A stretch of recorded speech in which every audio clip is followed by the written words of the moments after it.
Channel पे। आज हम बात करने वाले हैं एक ऐसे कॉलेज के बारे में जिसकी इंफॉर्मेशन थोड़े कम ही लोगों को है, बट ये ऐसा कॉलेज है जो आपको 89 लाख तक का पैकेज दे सकता है। जी हाँ दोस्तों, 89 लाख का पैकेज इस पर्टिकुलर कॉलेज से गया है जिसका नाम है इंडियन स्टैटिस्टिकल इंस्टीट्यूट। तो जिन लोगों का भी गेट एग्जाम बहुत शानदार नहीं भी गया है, तो वो भी इस पर्टिकुलर कॉलेज में एडमिशन ले सकते हैं। इनफैक्ट अगर आपने गेट नहीं भी लिखा है तो भी आप इस पर्टिकुलर कॉलेज में एडमिशन ले सकते हैं by giving its own written test. तो पूरी जानकारी इस कॉलेज के कोर्सेस, क्या क्या ऑफर होते हैं कोर्सेस उनके बारे में, कैसे कैसे एडमिशन होते हैं, एडमिशन प्रोसीजर के बारे में, प्लेसमेंट, कट ऑफ, सारी की सारी चीजें इस पर्टिकुलर कॉलेज के बारे में मैं बताने वाला हूं। और ये है इंडियन इंस्टीट्यूट, मतलब कि ये गवर्नमेंट का इंस्टीट्यूट है। लाइक आईआईटी एंड आईआईएससी, ये भी इंडियन इंस्टीट्यूट ही है। तो इससे आपको काफी इंफॉर्मेशन मिलेगी कि एग्जैक्टली ये भी बहुत अच्छे लेवल का कॉलेज है, जहां से कुछ अलग ही लेवल की आपको स्टडी करने को मिलेगी, कुछ अलग ही लेवल की पढ़ाई आपको करने को मिलेगी और अलग ही लेवल की जॉब आपको यहां से करने को मिलेगी। तो चलिए आइए स्टार्ट करते हैं इस सेशन को। इंडियन स्टैटिस्टिकल इंस्टीट्यूट जो है आईएसआई, 3 कैंपसेस हैं इसके, कोलकाता, दिल्ली और बैंगलोर, जो कि बहुत पुराना एस्टेब्लिश्ड है। 1931 में एस्टेब्लिश हुआ था ये इंस्टीट्यूट। और इस इंस्टीट्यूट में जो लास्ट ईयर का मास्टर्स का प्लेसमेंट हुआ है, I am talking about masters, BTech की बात नहीं कर रहा यहां पे, मास्टर्स का जो प्लेसमेंट हुआ है वो 9 लाख मैक्सिमम का हुआ है। एवरेज 25.5 है। ये मीडियन जो है ये गलत है, ये लास्ट ईयर का था, डेफिनेटली ये काफी ऊपर ही है अभी। तो आप देख सकते हैं कि पैकेज जो है मीडियन भी अगर आप माने तो अप्रोक्सीमेटली 20 एलपीए का तो होगा, क्योंकि ये मुझे मिला नहीं उनकी वेबसाइट पे, जो उन्होंने प्लेसमेंट ब्रोशर इस बार का डाला था उनकी वेबसाइट पे, ऑफिशियल वेबसाइट से ये डेटा आया है, उन्हीं की ऑफिशियल वेबसाइट से ही ये डेटा आया है। तो आप देख सकते हो कि एवरेज पैकेज अगर 25 लाख का है तो डेफिनेटली आपको बहुत फायदा हो सकता है इस कॉलेज में एडमिशन लेके। एक और चीज आप लोगों को बता दूं कि गेट अगर आपके पास स्कोर कार्ड है और बहुत हाई स्कोर नहीं भी है तो भी ये आप एडमिशन इसमें ले सकते हैं। देखिए आपको ऑफर्स क्या क्या मिलेंगे इसमें। रोल जो मिलेंगे, डेटा साइंटिस्ट के मिलेंगे, डिसीजन साइंटिस्ट के मिलेंगे, एनालिस्ट के मिलेंगे, कंसल्टेंट के मिलेंगे, बिजनेस के मिलेंगे, इकोनॉमिस्ट के मिलेंगे, रिस्क एंड मॉडल के मिलेंगे, रिस्क एनालिस्ट के मिलेंगे, सॉफ्टवेयर डेवलपमेंट इंजीनियर के भी मिलेंगे। मतलब एक्चुअली क्या है ना, यहाँ पे मैथ ओरिएंटेड स्टडी थोड़ी ज्यादा होती है। और मैथ ओरिएंटेड जितने भी काम इंडस्ट्री में होते हैं, स्टैटिस्टिक्स से रिलेटेड जितने भी काम इंडस्ट्री में होते हैं, जो कंप्यूटर साइंटिस्ट करता है, जिसको कोडिंग का नॉलेज है, कंप्यूटर साइंस का नॉलेज है और मैथमेटिक्स का भी नॉलेज है, तो वो बहुत अच्छा कर सकता है इन सारे जॉब्स में। और उसके लिए आपको ये आईएसआई वाला जो कोर्स है वो बहुत ही बाकमाल रहने वाला है। 4 कोर्सेज जो आपके काम आ सकते हैं वो ये हैं: MTech in computer science, MTech in cryptography and security, क्योंकि यहां पे मैथ बहुत अच्छा लगता है, मास्टर्स इन मैथमेटिक्स और मास्टर्स इन स्टैटिस्टिक्स। अगर आप एमटेक करना चाहते हो तो ये 2 एमटेक के कोर्सेज बहुत अच्छे हैं, क्योंकि इसके प्लेसमेंट जो कंप्यूटर साइंस फील्ड से रिलेटेड ही होते हैं। बट आप इन दोनों फील्ड में भी जा सकते हो, क्योंकि ये है तो सीएस से ही रिलेटेड, जो आपको स्टडी करनी पड़ेगी, मैथ प्योरली या फिर स्टैटिस्टिक्स। फिर बात करते हैं मास्टर्स कोर्स की सीट के बारे में। तो आप यहां पे जान के बड़े हैरान हो जाओगे कि रिटन टेस्ट बेस्ड आपके पास एमटेक सीएस में 30 सीट्स हैं, जो कि उन लोगों के लिए हैं जो उनका रिटन टेस्ट लिखेंगे और इंटरव्यू देंगे। 15 सीट्स उन लोगों के लिए है जो गेट का एग्जाम का कट ऑफ, जो उनका कट ऑफ रहेगा उसको क्लियर करके और आगे बढ़ पाएंगे। एक और चीज उन्होंने क्लियर कट उनके वेबसाइट पे लिखी है कि अगर बाय चांस किसी स्टूडेंट का गेट का स्कोर और इंटरव्यू उनके थ्रेशोल्ड पे मैच नहीं कर पाया और कोई सीट खाली रह गई, तो वो सीट फिर रिटन टेस्ट बेस्ड जो स्टूडेंट्स हैं उनके थ्रू भरी जाएगी। तो हो सकता है कि ये 15 में से भी एक आध सीट इधर आ जाए, क्योंकि इधर उन्हें वो कैंडिडेट अच्छे वाले मिल नहीं पाए जो वो चाहते थे। तो अगर वहां से खाली रह गई तो वो यहां से इधर की तरफ शिफ्ट कर देंगे और पर्टिकुलर नंबर ऑफ सीट्स।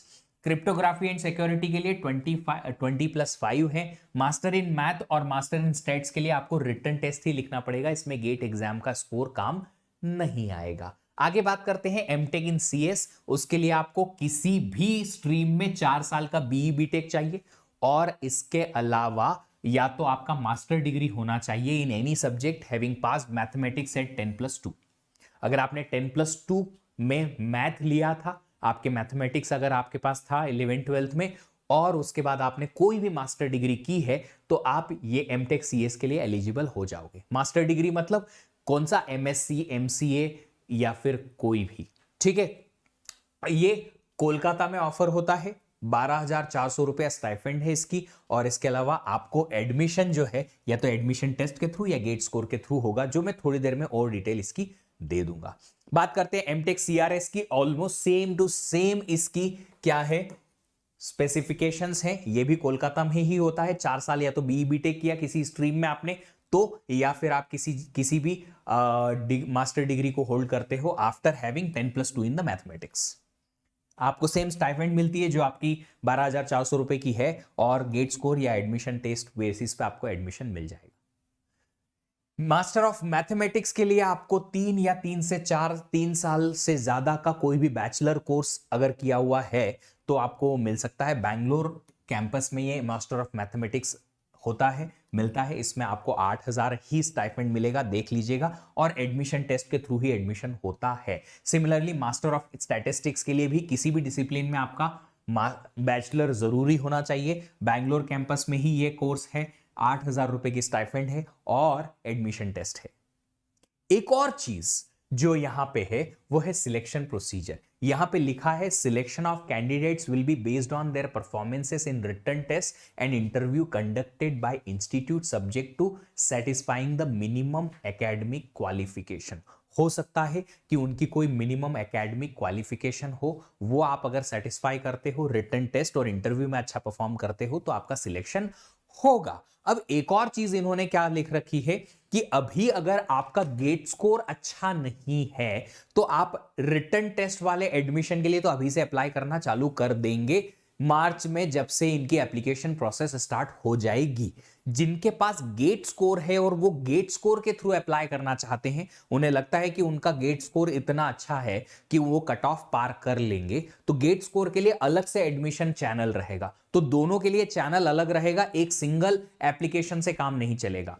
पहले आपको सोचना पड़ेगा कि आप एडमिशन जो है किस बेसिस पे लोगे, गेट स्कोर के बेसिस पे या फिर रिटन टेस्ट के बेसिस पे। अगर आप रिटन टेस्ट के बेसिस पे लेना चाहते हो तो फिर आपको रिटन टेस्ट लिखना है, उसमें फिर आपका गेट स्कोर का बेसिस का रिजल्ट काम नहीं आएगा। अगर आप गेट स्कोर के बेसिस पे लेना चाहते हो एडमिशन, तो फिर आप रिटन टेस्ट नहीं दे पाओगे। अगर आपका कट ऑफ क्लियर नहीं हुआ तो फिर आप बाहर। तो दोनों ध्यान रखिएगा, दोनों के लिए अलग अलग एप्लीकेशन चैनल रहेंगी। चैनल मतलब अलग अलग ही एप्लीकेशन आएंगी, एक साथ एक जैसी एप्लीकेशन नहीं ले सकते हो आप लोग। इसके अलावा एमटेक का कट ऑफ जो लास्ट टू लास्ट ईयर का है, लास्ट ईयर का मुझे मिला नहीं है बट ये अप्रोक्सीमेट होने वाला है आपका, देख सकते हो आप। जनरल के लिए कट ऑफ जो था 720 था, ओबीसी के लिए 648 था, और एससी एसटी या फिर पर्सन विद डिसेबिलिटी कैटेगरी के लिए 504 था। तो अगर आपका गेट स्कोर आफ्टर 1000 जो आएगा मार्च में, वो अगर इस रेंज में या इसके आगे पीछे है तो आप अप्लाई कर सकते हो सकता है आपको रिटन टेस्ट लिखने की जरूरत ना पड़े। आप ले सकते हो एक ऑप्शन इसको, इस पर्टिकुलर चीज को। तो देख सकते हो कट ऑफ बहुत ज्यादा हाई नहीं है। आप अगर दूसरे आईआईटीज के कट ऑफ देखोगे ना, तो ये आईआईटीज के कट ऑफ 700 तो बहुत नीचे है यार। आईआईटीज के कट ऑफ 858, 68, 80 के वहां तक आते हैं जनरल के। तो टॉप कॉलेजेस के बराबर प्लेसमेंट मिल रहा है, लर्निंग अपॉर्चुनिटी मिल रही है, इंडियन इंस्टीट्यूट है, और ऊपर से आपका कट ऑफ भी कम है, तो डेफिनेटली ऑप्शन तो बनता है। और नंबर ऑफ सीट्स भी ठीक है, 30 without writing GATE and with GATE 15 seats. कम सीट होते हुए भी कम स्कोर है, मतलब बहुत सारे लोग या तो इसके बारे में जानते नहीं है या जाना नहीं चाहते वहां पे। तो एक आईएसआई बहुत अच्छा ऑप्शन है उन सारे स्टूडेंट्स के लिए जो एडमिशन लेना चाहता है किसी इंडियन इंस्टीट्यूट में, अच्छी लर्निंग करना चाहता है अच्छे प्रोफेसर्स के साथ में, और अच्छा पैकेज भी पाना चाहता है। तो ये बहुत अच्छा है। फिर आगे बात करते हैं एग्जाम पैटर्न के बारे में। तो देखिए मैं है ना एक लिंक लेके आया हूं, ये लिंक या फिर इस क्यूआर कोड के थ्रू आप सिलेबस तक और बाकी की सारी डिटेल तक जा सकते हो। इस लिंक पे आपको ना सिलेबस मिलेगा, पैटर्न मिलेगा और प्रीवियस ईयर क्वेश्चंस भी मिल जाएंगे इनके। इन्होंने ना अपनी वेबसाइट पे प्रीवियस ईयर क्वेश्चन पेपर डाले हुए हैं इनकी खुद की वेबसाइट पे, तो वहां से वो भी मिल जाएंगे इस लिंक पे थ्रू जाके आपको। सबसे पहले तो याद रखिएगा मैथ पढ़ना पड़ेगा थोड़ा ज्यादा।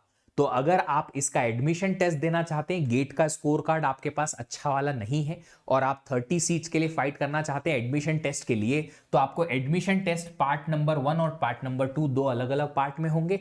पहला पार्ट जो रहेगा आपका अंडर ग्रेजुएशन लेवल का मैथ रहेगा, जिसमें 30 मार्क का पेपर होगा और 2 घंटे का टाइम मिलेगा। और दूसरा जो रहेगा वो रहेगा सीएस कोर्स, वो भी 30 मार्क का पेपर रहेगा और 2 घंटे का पेपर रहेगा। ये है ना सब्जेक्टिव होता है, देख लीजिएगा एक बार, ठीक है।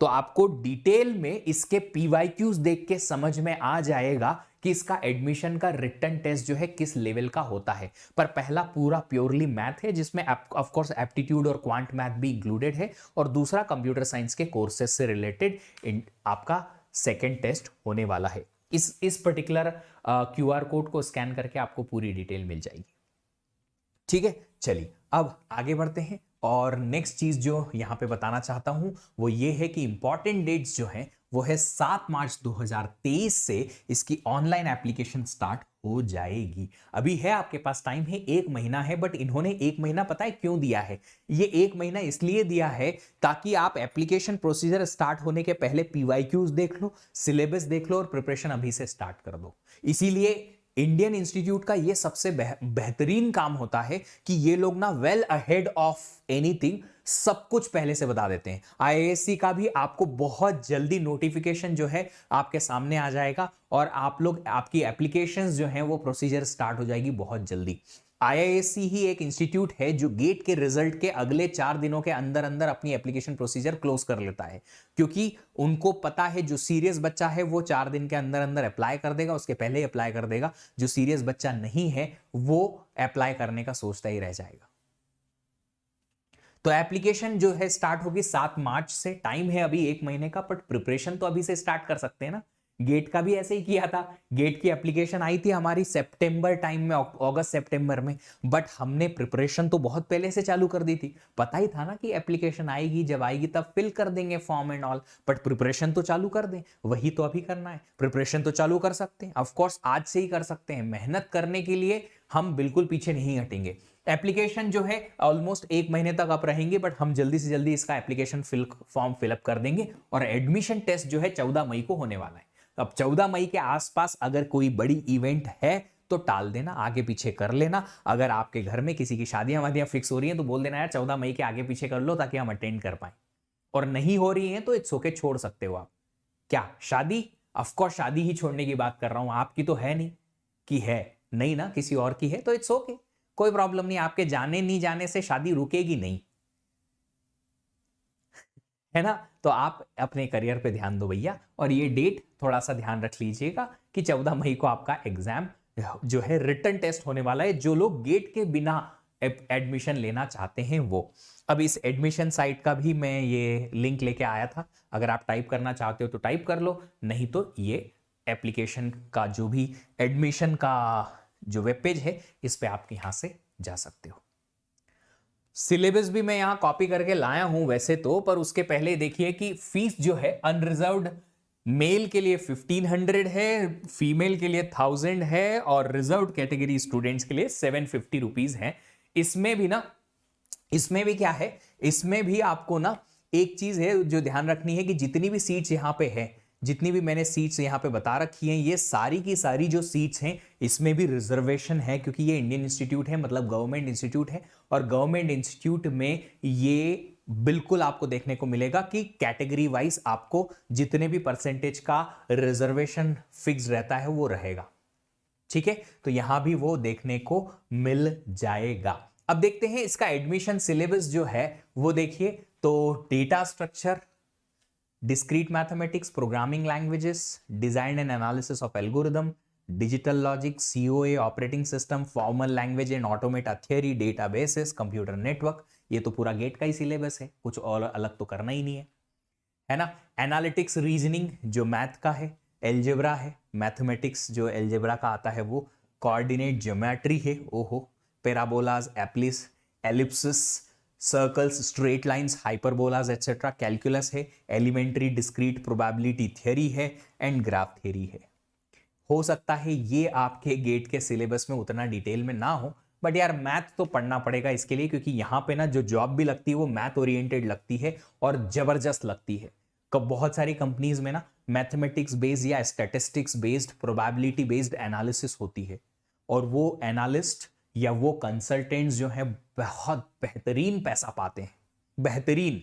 मेरा एक फ्रेंड है जो कि आईआईटी बॉम्बे से सिविल इंजीनियरिंग करके निकला, पर उसका काम है एनालिस्ट का, प्योरली मैथमेटिक्स बेस्ड है, और वो एक लंदन में काम करता है। उसको एक ही बार में 2 प्रमोशन मिले थे 2 साल के एक्सपीरियंस पे, डबल प्रमोशन एक ही बार में, क्योंकि वो डेफिनेटली बहुत शार्प था। ऑफ कोर्स आईआईटी बॉम्बे से निकला हुआ लड़का है, बट फिर भी मैथमेटिक्स बेस्ड जॉब करता है, सिविल इंजीनियरिंग से उसका कोई लेना देना नहीं था।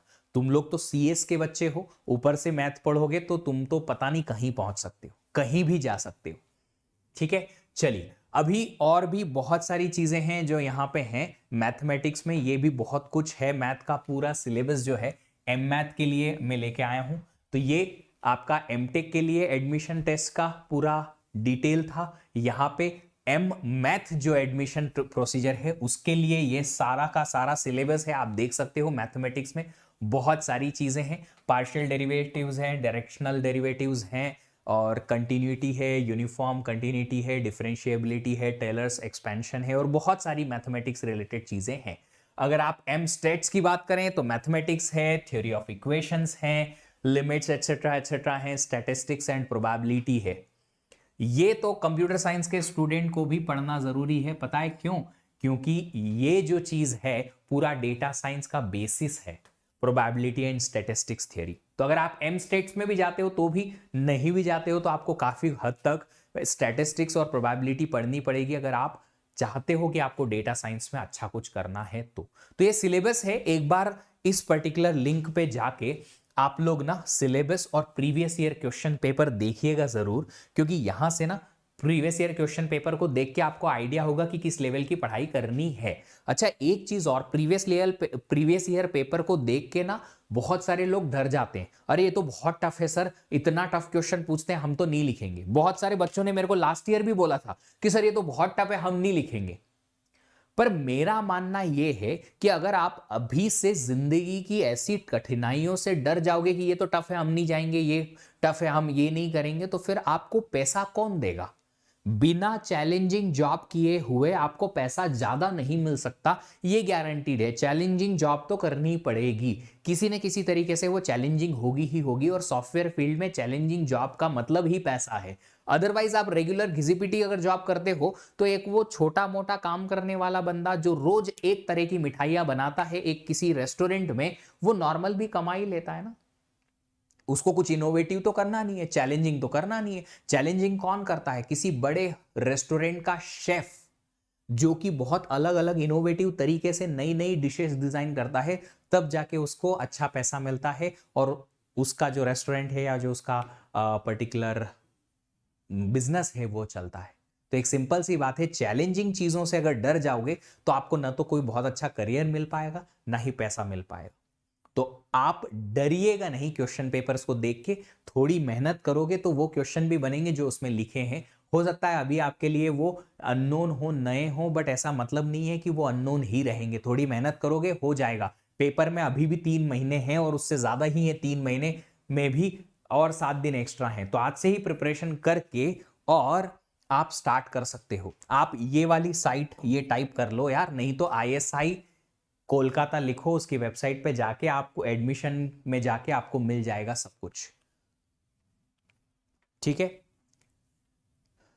चलिए तो अब आप लोगों को ISI कोलकाता के बारे में सब कुछ पता चल ही गया है। फिर से रीइटरेट कर दूं कि कॉलेज का प्लेसमेंट बहुत शानदार है, बट इस प्लेसमेंट तक पहुंचने के पहले एडमिशन प्रोसीजर के बारे में करना पड़ेगी मेहनत, और उसके लिए हमें अभी से ही प्रिपरेशन स्टार्ट कर देनी है। जैसा कि मैंने अपने 1-2:30 बजे वाले सेशन में बताया था आप लोगों को कि कोडिंग की प्रैक्टिस स्टार्ट कर दीजिए और कंप्यूटर साइंस के जो भी आपके कोर्सेस हैं उनके बारे में प्रिपरेशन स्टार्ट कर दीजिए, ताकि आप लोग अगले आने वाले जितने भी एग्जाम्स हैं उनको अटेम्प्ट कर पाओ, इंटरव्यूज को अटेम्प्ट कर पाओ, और जितनी भी प्रोसीजर होंगे उन सब में अच्छा परफॉर्म कर पाओ। लर्निंग आपकी है, उसे यूटिलाइज कैसे करना है अच्छी रैंक के लिए या अच्छे एडमिशन के लिए, वो हम जो है आगे आने वाले सेशंस में क्विकली एक एक करके देखते रहेंगे।